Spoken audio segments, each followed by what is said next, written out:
Namaste, and welcome to our continuing series on Savitri with Abhila Brahma. We are in Book 1, Canto 4, The Secret Knowledge. And there's a little break after the last line, and the heart of the mystery of the journeying years. And I always feel that that small break that Sri Aurobindo gives us, we need to take some time to reflect on what he said previously, because he then takes us into a little deeper area for all of us. And I'll begin with, but all is screened, subliminal, mystical. It needs the intuitive heart, the inward turn.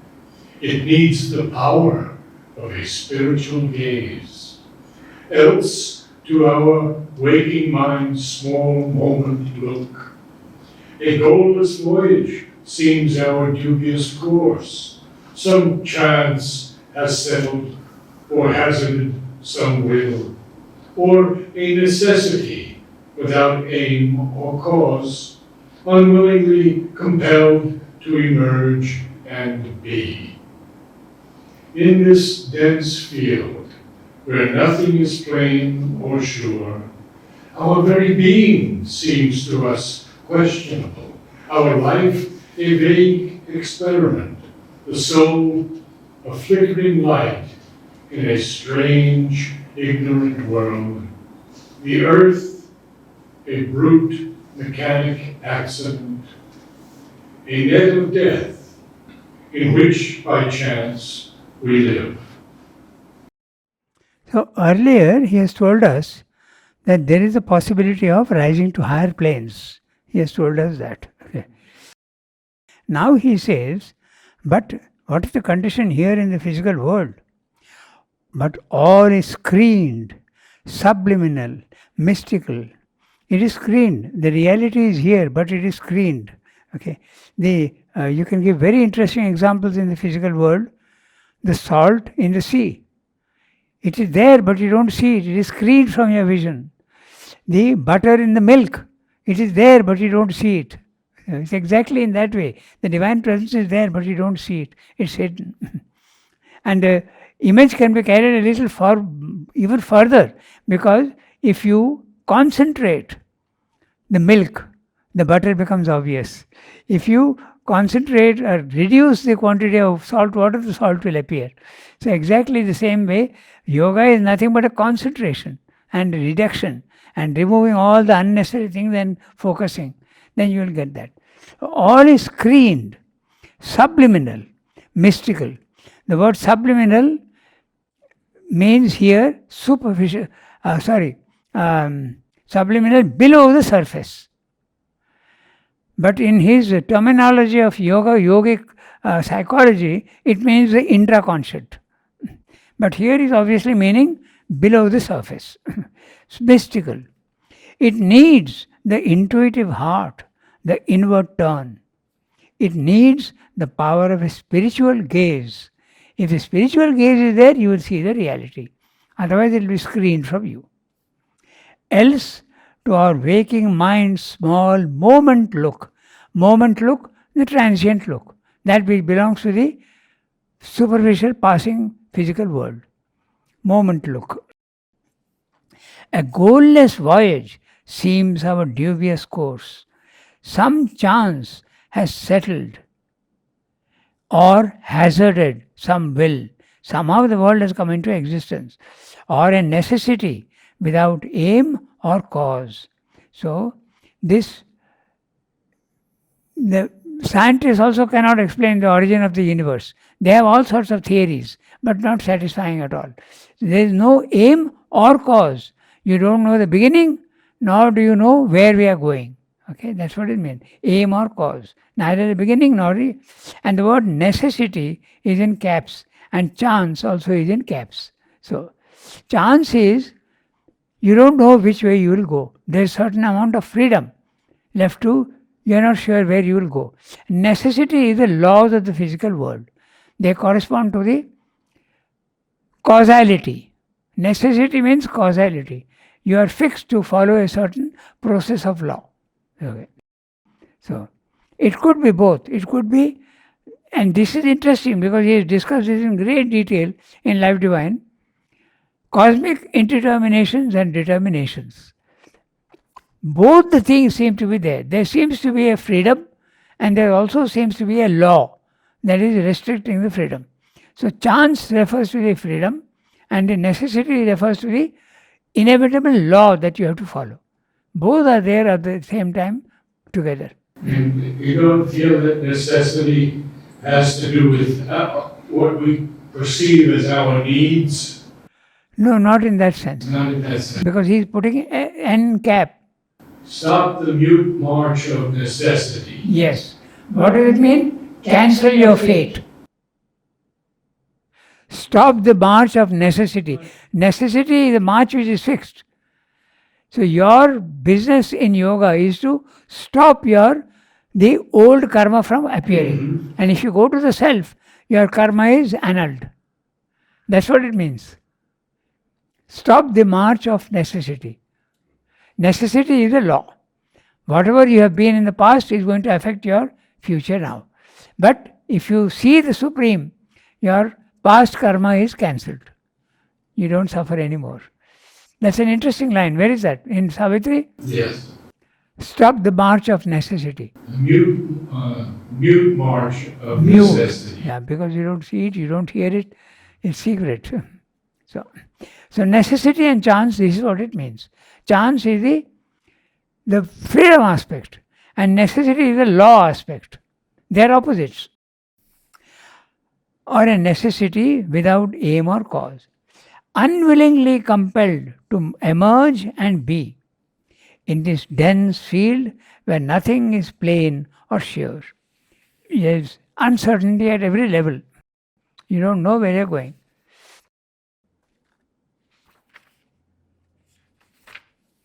Our very being seems to us questionable. Now, this is a very interesting line. In Savitri, in Life Divine, he has said, interestingly, that everything can be questioned in the physical world. You can question your own existence, you can question the existence of God, you can question the existence of the cosmos. Philosophically, if you question the God's existence, you are a materialist, and that is there.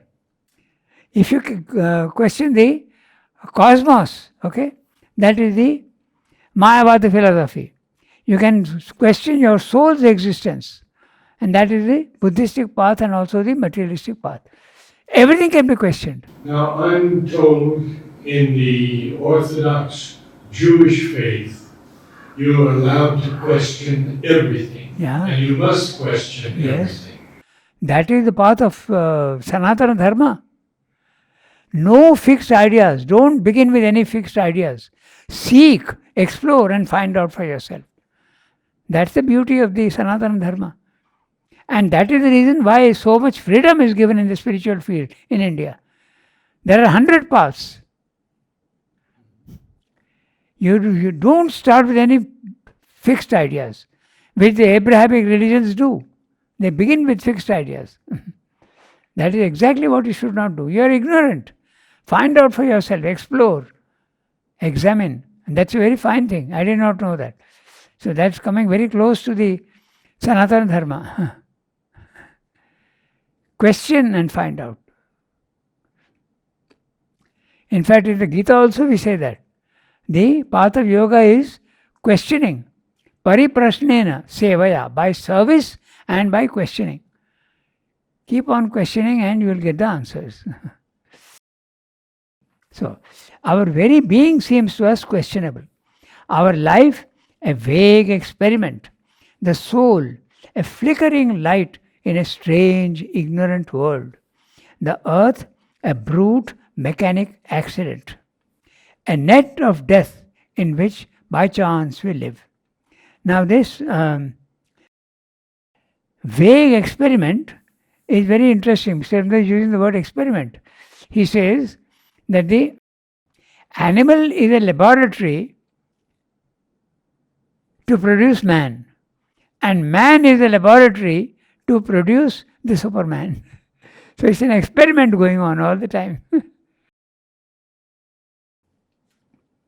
All we have learned appears a doubtful guess. The achievement done, a passage or a phase, whose farther end is hidden from our sight, a chance happening or a fortuitous fate. Out of the unknown, we move to the unknown. Ever surround our brief existence here, gray shadows of unanswered questionings, the dark in conscience, sightless mysteries, stand up unsolved behind fate's starting line. An aspiration in the night's profound, seed of a perishing body and half-lit mind, uplifts its lonely tongue of conscious fire towards an undying light, forever lost. Only it hears sole echo of its call, the dim reply in man's unknowing heart, and meets, not understanding why it came or for what reason is the suffering here, God's sanction to the paradox of life and the riddle of the immortal's birth in time. All we have learned appears a doubtful guess. This is what happens in science as well as in spirituality. You go from level 1 to level 2, still there are questions to be asked. So, we are not sure. This is an ever unending path in science also as well as in spirituality, both, because the goal is the infinite. And so it's a very strange thing that if you say somebody that you can never know the ultimate truth, it sounds very discouraging. But the truth is that every inch of the way is so unbelievably satisfying that there is no cause for discouragement. There is no cause to be discouraged. But if you tell someone that you will never know the truth, because if you know the truth, ultimately you are putting a limit to God. So how can that be? The progress can be infinite. In fact, Sri Aurobindo says that in one place. He says that it is paradoxical to speak of a goal, because you can say that there is no goal, it is ever going on more and more, farther and farther it goes on. There is no end to the search. Okay, so we all we have learned appears a doubtful guess. The achievement done, a passage or a phase. Here we have to repeat the word appears to understand what he's saying. All we have learned appears a doubtful gaze. The achievement done appears a passage or a phase. You have to put the word appears, repeat the word, which he does very often in his prose, but here also you have to do that. Otherwise you won't understand the sentence. The achievement done. When the achievement is done, everything seems to be a passage or a phase. There is no achievement, it's only a passage. So, whose further end is hidden from our sight. We don't see the end. A chance happening or a fortuitous fate. Now here he has used chance with a lowercase c. So it is used in the normal sense and not in the special sense. Chance used in the special sense is freedom. But chance here is by chance it has happened. Fortuitous. Happening or a fortuitous fate. Out of the unknown, we move to the unknown. Again, this is true of science as well as spiritual knowledge. Okay. Ever surround our brief existence here. Grey shadows of unanswered questionings. You can go on questioning, you will get answers, but again there are further questionings. It goes on. The dark, inconscious, signless mysteries stand up unsolved behind fate's starting line. So, the dark inconscious, signless mysteries. Signless, No clue. You can't get any clue at all. There are no features. Stand up unsolved behind fate's starting line. An aspiration in the night's profound seed. This is the technique of enjambment.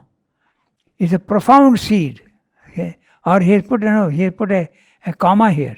Yeah, I think it's not Yeah. that. And no, it's not. An aspiration in the night's profound. It's this depth of the night. Yeah. Yeah. Seed of a perishing body and a half-lit mind uplifts its lonely tongue of conscious fire towards an undying light forever lost. So, our lonely tongue and perishing body and half-lit mind is looking and trying to find, but it only hears the soul echo of its call. There seems to be no specific answer. Your own call is being echoed back to you. Okay, that's what he's saying. See? Only it hears soul echo of its call. The dim reply in man's unknowing heart and meets not understanding why it came or for what reason is the suffering here. This is Srivda has written a book called The Riddle of the World. And this was the problem of that Frenchman who came here. His name was Maurice Magre. And he asked Mother that there are so many mysteries in the world I can't understand. So Mother asked Sri Aurobindo to write an answer to Maurice Magre. And he wrote this book, The Riddle of the World, where he explained very logically, step by step. It's a very small book. So this riddle of the world is, and meets not understanding why it came or for what reason is the suffering here. So that's a riddle. God's sanction to the paradise of life and the riddle of the immortal's birth in time. Riddle of the immortal's birth in time. It's a riddle. Along a path of eons serpentine, in the coiled blackness of her nescient course, the earth goddess toils across the sands of time. A being is in her whom she hopes to know. A word speaks to her heart she cannot hear. A fate compels whose form she cannot see. In her unconscious orbit through the void, out of her mindless depths she strives to rise.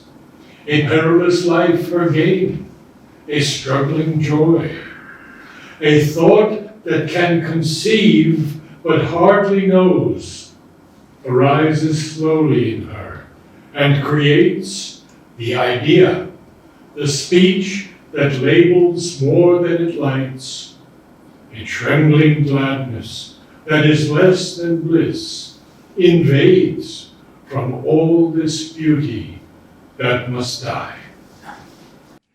So now he is talking of the earth goddess. So it's interesting because there is an evolution unrelated to man.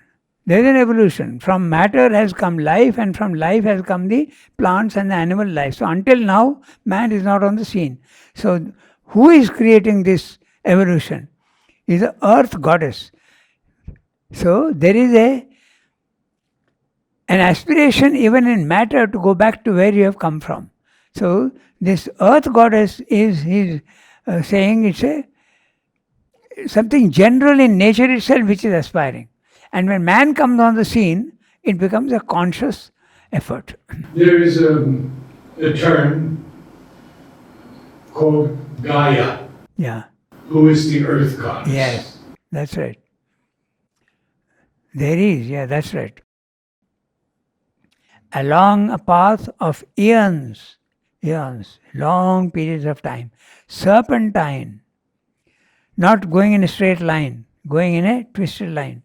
In the coiled blackness of a nascent course, the earth goddess toils across the sands of time. So, he is telling you here that evolution is not a straight line, it's a spiral. Serpentine and coiled both suggest the the spiral movement, up and down it is going. The earth goddess toils across the sands of time. A being is in her whom she hopes to know. A word speaks to her heart she cannot hear. A fate compels whose form she cannot see. In her unconscious orbit through the void, out of her mindless depths she strives to rise. A perilous life her gain, a struggling joy. A thought that can conceive but hardly knows, arises slowly in her and creates the idea, the speech that labels more than it lights. So it's almost like prose. You can understand exactly what he's saying. It's nothing very complex. But this entire passage and the next page is a description of the earth goddess and her effort at evolution. The whole passage, right through, he goes on speaking of the earth goddess.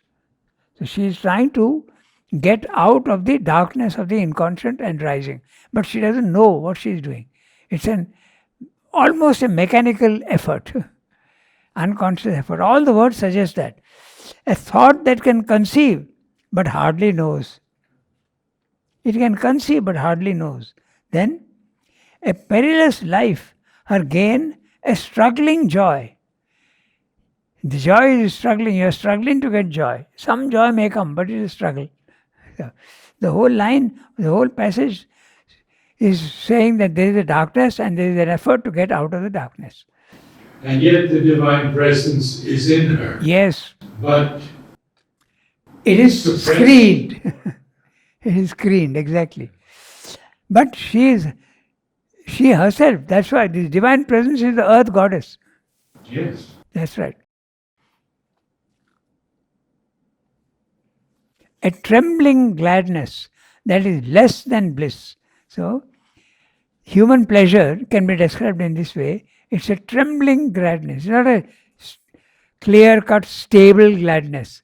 It's a trembling gladness that is less than bliss. Invades from all this beauty that must die. Beauty is there, but it is transient. Ephemeral. Yeah. There is so much of beauty in life, but all fades. You can see flowers, the sunset. It can be the most beautiful thing.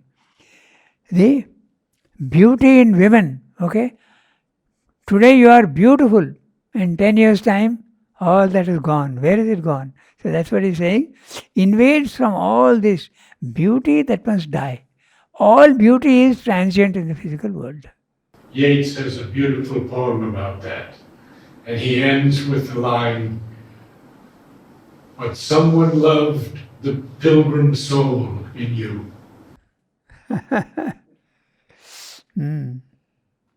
Alarmed by the sorrow dragging at her feet, and conscious of the high things not yet won, ever she nurses in her sleepless breast an inward urge that takes from her rest and peace.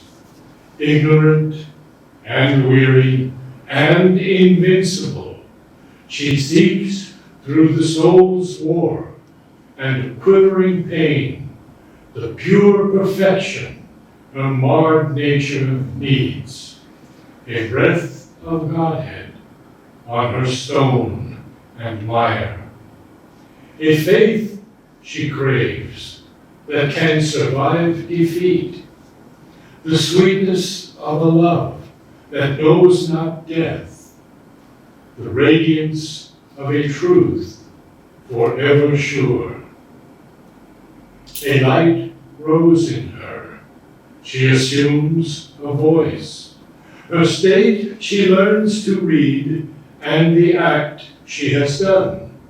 But the one needed truth eludes her grasp, herself, and all of which she is the sign. Okay. So the whole thing, wherever he is referring to she, her, She and her repeatedly is all he is talking of the earth goddess. So, alarmed by the sorrow dragging at her feet. The sorrow is there everywhere in the physical world. And conscious of the high things not yet won, ever she nurses in her sleepless breast an inward urge that takes from her rest and peace. So, this inward urge will not allow her to rest in a comfort zone. She is going on trying to get more and more. And in a way, it's true for all of us who have Yes. taken the, at least aspiring for That's right. something Yeah. higher. That's right.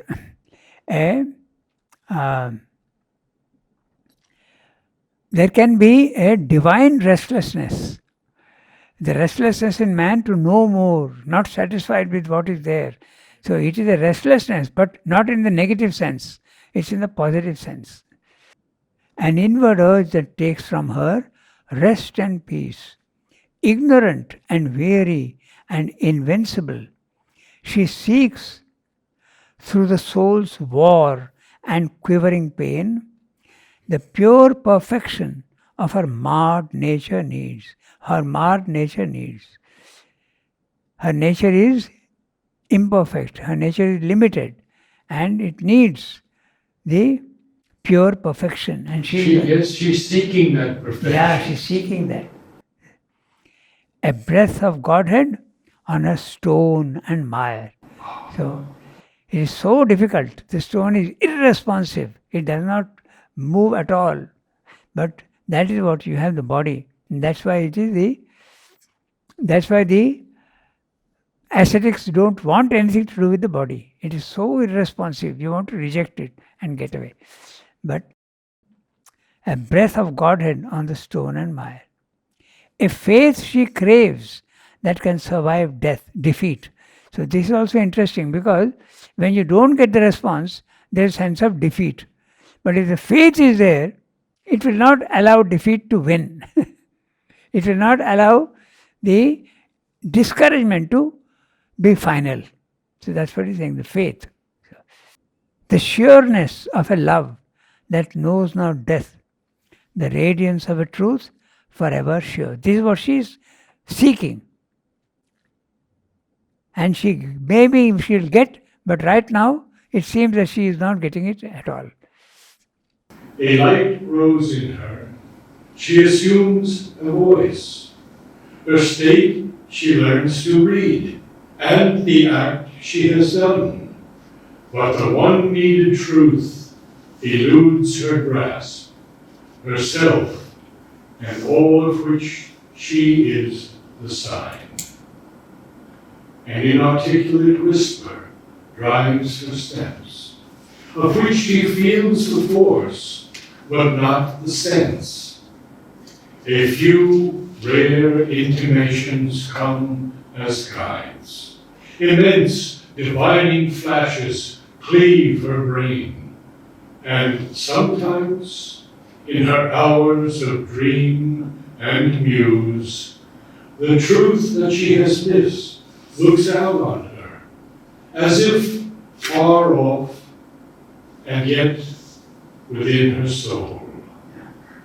A light grows in her, she assumes a voice. So all is not a negative experience, although she is struggling, finally a light grows in her. She assumes a voice. What is her voice that she assumes? Huh? What is the voice that she assumes? She assumes a voice. It can be interpreted in so many ways. Mm-hmm. An action, a progress. Yeah.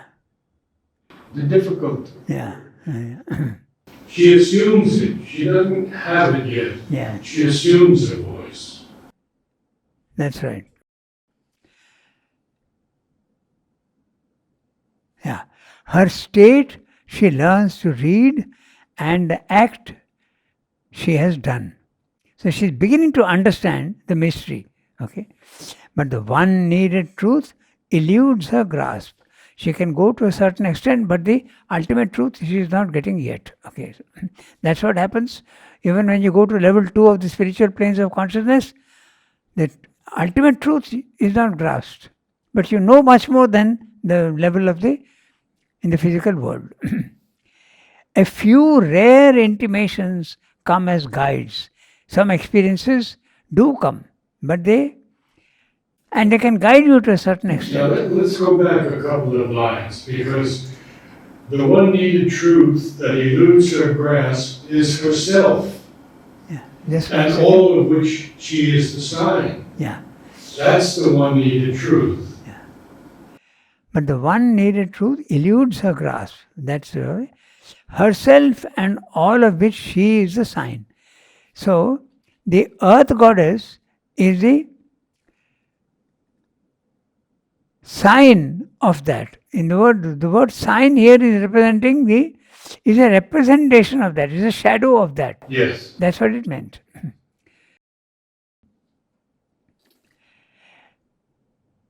An inarticulate whisper drives her steps, of which she feels the force but not the sense. So you feel that something is guiding you, but you don't know exactly what it is or where it is taking you, you don't know. But you feel the presence of something. A few rare intimations come as guides. So it's only a guide, you still don't know the real truth. Okay, it comes in small bits and pieces. Immense divining flashes cleave her brain. The word cleave is an interesting word. It means two opposite things. It means to hold on to strongly, but it also means to cut. Yeah. You know, we have many towns in America, Cleveland, where they cut through the land. Yeah, but and that's open it up. CLEVE, whereas here it is CLEAVE. This is, but it's to cut, isn't it? Is that how it comes in Yeah. Cleveland? Yeah. So here he's saying, immense divining flashes cleave her brain. Her brain is being entered and being illuminated, but it is cleaving. Okay. And sometimes in her, hours of dream and muse. The truth that she has missed looks out on her as if far off and yet within her soul. So, this is very reminiscent of the Isha Upanishad, where the Isha Upanishad, the Isha Upanishad says that it is far and yet it is near. It is inside as well as it is outside. It is far from us and it is very close. Yes. Sri Aurobindo ends Savitri with that quote from the Isha Upanishad. Amazing. Tadejati tannaijati, tadantike tadure. So it is near and it is far. It is inside and it is outside. So that's what it is. As if far off and yet within her soul. A change comes near that flees from her surmise, and, ever postponed, compels attempt and hope, yet seems too great for mortal hope to dare. A vision meets her of supernal powers that draw her as if mighty kinsmen lost, approaching with a strange, great, luminous gaze. Then is she moved to all that she is not, and stretches arms to what was never hers. So this is again the same thing. Both the things are there. A change comes near that flees from her surmise. You are expecting a change and it is there, it is coming, and yet you can't hold it fully. Flees from her surmise. And ever postponed compels attempt and hope. So you feel that it is near, but you go on trying. Yet seems too great for mortal hope to dare. Okay. This reminds me of someone who had a very interesting experience. So she had an experience where she felt that there was an opening, but the opening suggested that something is so far away from us that it seems impossible for us to reach there. She was in a daze and she phoned someone and told her that I am confused, but we'll never be able to reach that truth. We'll never be able to reach that truth. So this is what he's saying. A change comes near that flees from our surmise, and ever postponed compels attempt and hope, yet seems too great for mortal hope to dare. So you feel you can do it, and yet it is something so far away that it seems almost challenge, too great a challenge. You can't do it. Both the things are there. And he uses hope in both those lines. Yes. A vision meets her of supernal powers that draw her as if mighty kinsmen lost. Oh, approaching with estranged great luminous gaze. Then is she moved to all that she is not. Not that she is not at present, then she is moved to everything that she can be, and stretches arms to what was never hers. New things are coming. That's what he means. What was never hers, now she is stretching her arms to get that. And she is also going towards all that she was not. So that which she was not, she is going. Sri Aurobindo says that in his own autobiographical notes in the evening talks. He says that you become completely different from what you were earlier. So that's what he's saying here. So, but there's an attempt at that. Then is she moved to all that she is not. So, and stretches arms to what was never hers. Totally new things she is asking for, she is aspiring for. I'll read about 7 more lines and then we'll stop today. Okay. Outstretching arms to the unconscious void, passionate, she prays to invisible forms of gods, soliciting from dumb fate and toiling time what most she needs, what most exceeds her scope. A mind unvisited by illusion's gleams, a will expressive of soul's deity, a strength not forced to stumble by its speed, a joy that drags not sorrow as its shade. This passage is selected by Mother for the painting and music.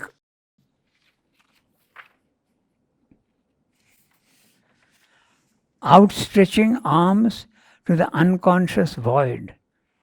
Unconscious void is the impersonal, but also passionate she prays to invisible forms of gods. That's a personal aspect. Both are there.